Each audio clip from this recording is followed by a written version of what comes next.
Hello everyone, welcome all of you SD Carrier Institute. My name is Lokesh Kumar Saini, your physics teacher. अपन ने light वाले chapter के कुछ lecture discuss कर लिए थे और आज आपके सामने हम एक नया टॉपिक लेके आ रहे हैं, एक नया चैप्टर, और उस चैप्टर का नाम है करंट इलेक्ट्रिसिटी। और करंट इलेक्ट्रिसिटी के बारे में आज अपन पढ़ेंगे इस चैप्टर के अंदर। देखो, करंट इलेक्ट्रिसिटी के अंदर क्या होता है, इससे पहले अपन कुछ बेसिक कंसेप्ट के बारे में डिस्कस करते हैं। और बेसिक कंसेप्ट के अंदर सबसे पहला अपने पास है इलेक्ट्रिक चार्ज। क्या आता है बोलो? Electric charge.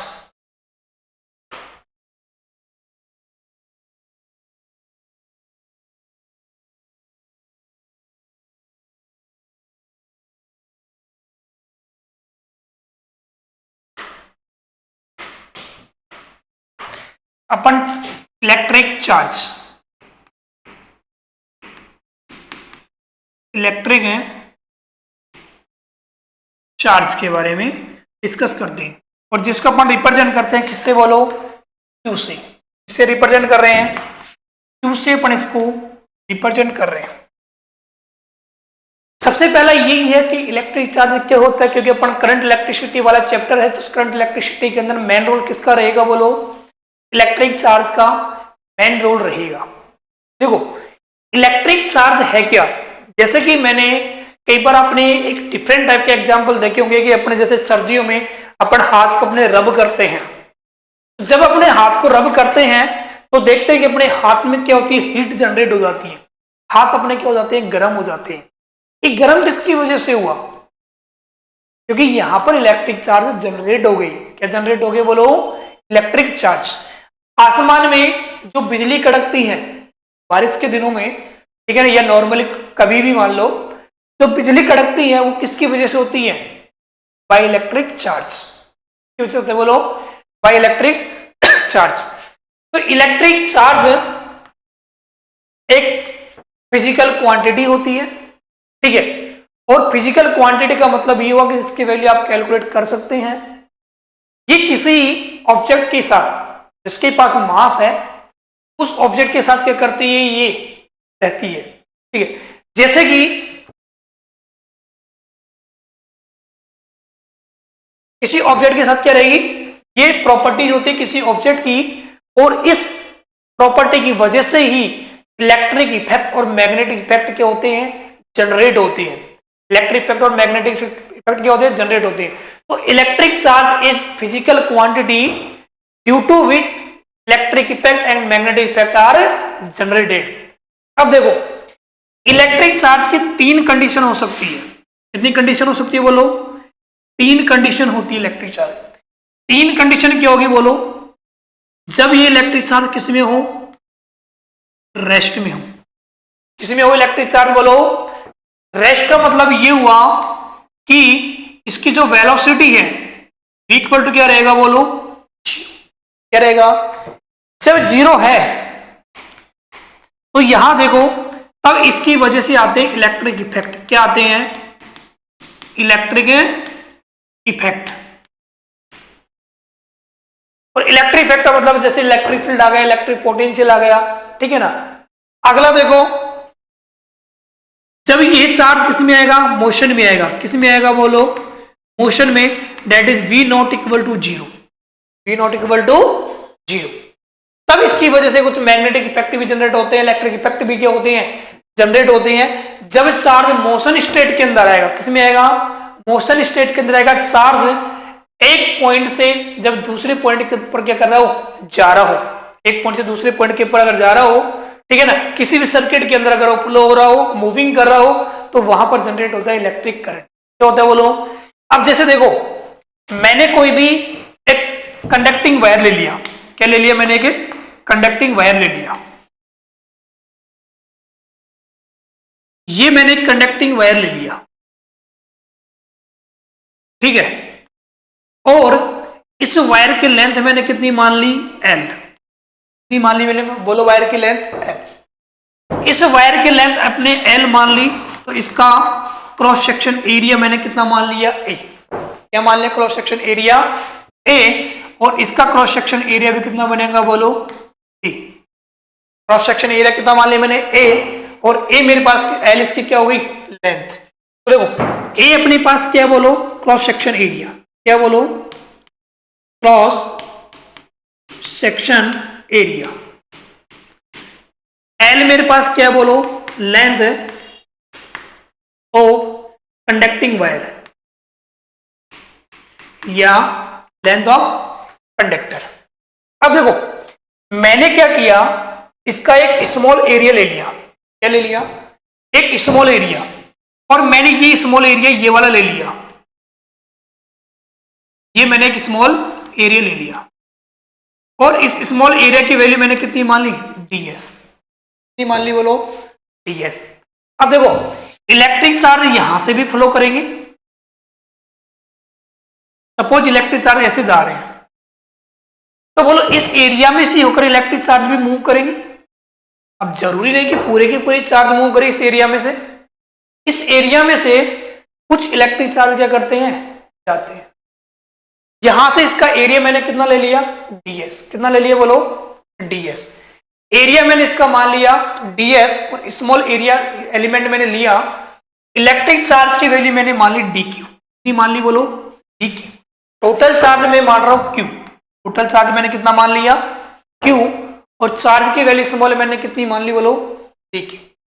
यहां से इलेक्ट्रिक चार्ज क्या कर रहे हैं, फ्लो कर रहे हैं, यहां से यहां तक है जो कुछ ना कुछ टाइम भी लगेगा, उस टाइम को मैंने ले लिया dt। कितना मान लिया, सपोज dt, कितना मान लिया, dt। अब देखो चार्ज फ्लो कर रहे हैं, चार्ज इस पॉइंट से दूसरे पॉइंट के पर जा रहे हैं, सर्किट अगर आपके पास क्लोज है तो यहां पर जनरेट होता है इलेक्ट्रिक करंट। क्या जनरेट होता है, इलेक्ट्रिक करंट। तो इलेक्ट्रिक करंट की आप डेफिनेशन बना सकते हो, the rate of flow of electric charge is known as the electric current. Definition बनेगी, the rate of flow of electric charge is known as the electric current and electric current is represented by capital I small I। आप किसी से भी इसको represent कर सकते हो। तो एक्चुअल में I क्या होगा, वो इलेक्ट्रिक करंट। तो देखो इलेक्ट्रिक करंट,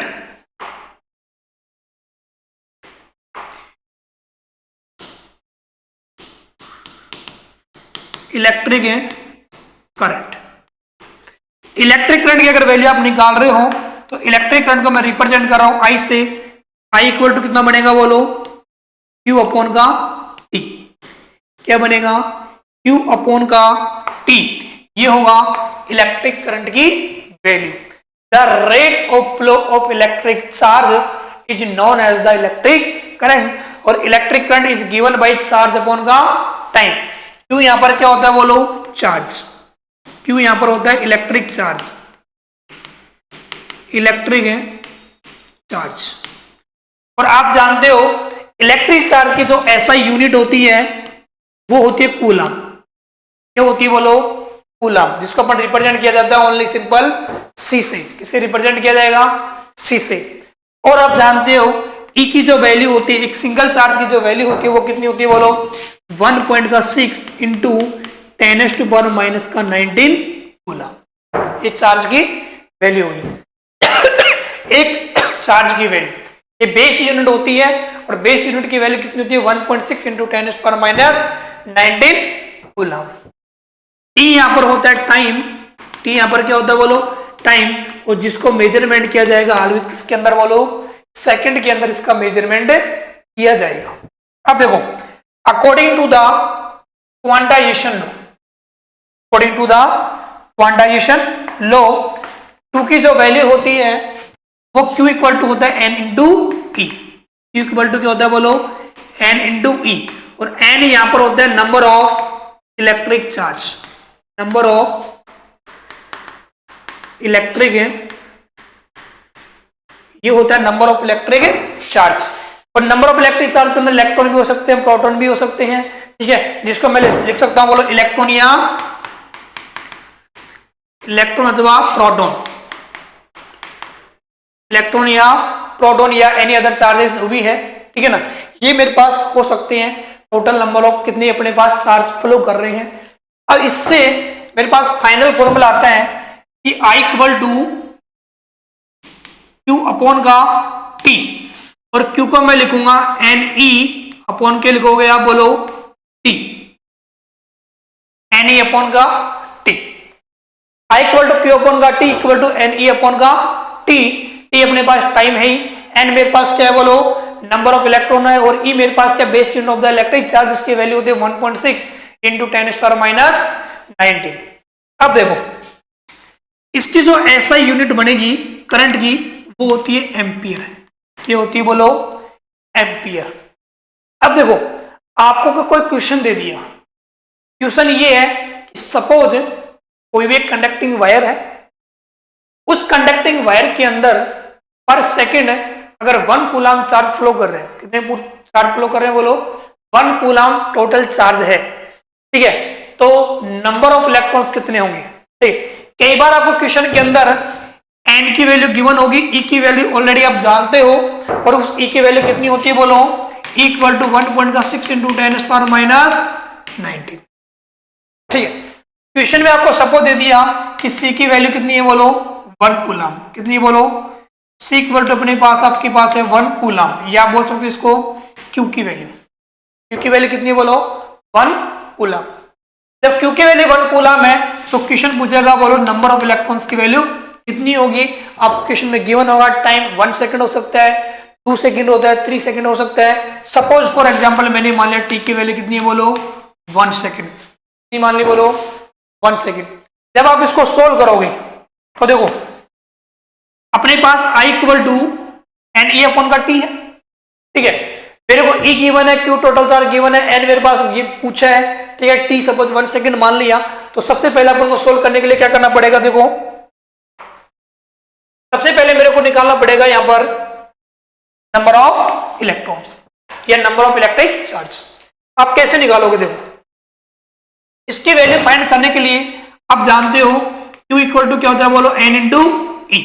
Q आपको दे रखा 1 कूलम इक्वल टू N मेरे को मालूम नहीं, और E की वैल्यू होती है 1.6 इंटू 10⁻⁹ कूलम।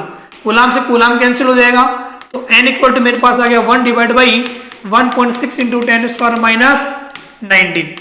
तो N इक्वल टू अपने पास आ जाएगा 10⁻⁹ ऊपर जाएगा डिवाइड बाई 1.6। इसको आप सोल्व करोगे तो N इक्वल टू हो जाएगा मेरे पास, देखो इसको मैं लिख सकता हूँ डायरेक्टली 10 की power 19 divide by 16 into 10⁻⁻1। -1 again ऊपर जाएगा तो पॉजिटिव हो जाएगा 20 हो जाएगी। तो N इक्वल टू मेरे पास हो जाएगा 20 10⁻20, और 10⁻20 को मैं लिख सकता हूँ 100 इंटू 10⁻18 डिवाइड बाई 16। तो N इक्वल टू इसको सोल्व करो तो N इक्वल टू 100 में 16 का आप डिवाइड करो, 96 और तो मेरे पास आएगा 16×32 5 इंटू 10⁻18। तो मेरे पास नंबर ऑफ इलेक्ट्रिक चार्ज कितने आ गए बोलो 6.25 इंटू 10⁻18। अब मेरे पास n आ गया, n आते मेरे को मालूम है n की वैल्यू मेरे पास आ गई 6.25 इंटू 10⁻18, कितनी आ गई बोलो, तो n की वैल्यू अपने पास आ गई यहां से, तो मैं लिख सकता हूं I इक्वल टू, देखो I इक्वल टू आप लिखोगे n की वैल्यू बोलो कितनी आ गई मेरे पास 6.25 इंटू 10⁻, कितनी आ गई बोलो -18 10⁻18। तो ये मेरे पास आ गया 10⁻18। देखो I इक्वल टू n की वैल्यू कितनी आ गई बोलो 6.25 इंटू 10⁻18 इंटू E की वैल्यू आप जानते हो इंटू 10⁻⁻19 डिवाइड बाई टाइम दे रखो मेरा दे रखा है 1 सेकेंड। इसको आप सोल्व कर सकते हो तो I इक्वल टू मेरे पास आएगा देखो 6.25 10⁻18 से 10⁻⁻90 जाएगा, ओनली -1 बचेगा इंटू 0.16। इसको मल्टीप्लाई करने के बाद में अपने पास करंट आ जाएगी कितनी 6.25 इंटू 0.16 को मल्टीप्लाई करने के बाद में इतनी एम्पीयर अपने पास क्या आ जाएगी करंट आ जाएगी। तो ये अपने पास एक इलेक्ट्रिक करंट से रिलेटेड कुछ बेसिक कंसेप्ट है, ठीक है। और सिंपल सा ये है कि इलेक्ट्रिक करंट क्या होता है बोलो, तो इलेक्ट्रिक करंट आपको डायरेक्टली याद रखना है, बोलो क्या याद रखना है कि the rate of flow of electric charge is known as the electric current. ठीक है, इलेक्ट्रिक करंट का फॉर्मूला क्या होगा, I equal to Q upon का टी, और आप जानते हो क्यू इक्वल टू क्या होता है, एन ई होता है। तो मेरे पास फाइनल फॉर्मूला आ गया, बोलो कि I equal to Q upon का T equal to N E by T. N आपको याद रखना है total number of the electric charge होता है, ई होता है base unit of the electric charge, जिसकी वैल्यू होती है 1.6 इंटू 10⁻⁹। तो आपको टाइम है जो क्वेश्चन में गिवन होगा। ठीक है, इससे रिलेटेड कुछ न्यूमेरिकल प्रॉब्लम बन सकती है, जहां से आप इस फॉर्मूले का यूज करके, ठीक है, उस न्यूमेरिकल प्रॉब्लम को सोल्व कर सकते हो। चार्ज होता है कूलम के अंदर, और base unit of electric charge 1.6 into 10⁻⁹ होती है। एन यहाँ पर नंबर ऑफ इलेक्ट्रिक चार्ज है ही। ठीक है, इससे रिलेटेड आप क्वेश्चन प्रॉब्लम सोल्व कर सकते हो। ठीक है, और उसके बाद में ये इलेक्ट्रिक चार्ज के बारे में थोड़ा सा इंट्रोडक्शन हुआ, कुछ आपको यूनिट याद रखनी है। इलेक्ट्रिक करंट की ऐसी यूनिट क्या होती है, एम्पियर। क्या होती है, बोलो एम्पियर। इलेक्ट्रिक चार्ज की क्या होती है, कूलम होती है। ये दोनों आपको ऐसा यूनिट याद रखनी है। अगला नेक्स्ट क्लास के अंदर पर डिस्कस करेंगे इलेक्ट्रिक जो करंट है वो एक स्केलर क्वांटिटी है, वेक्टर क्वांटिटी है, डायरेक्शन के ऊपर डिपेंड करेगी या नहीं करेगी। ओम्स लॉ के बारे में डिस्कस करेंगे, वी आई और आर के बीच में क्या रिलेशन होगा, इन सब के बारे में अपन नेक्स्ट क्लास के अंदर डिस्कस करते हैं। Thank you so very much.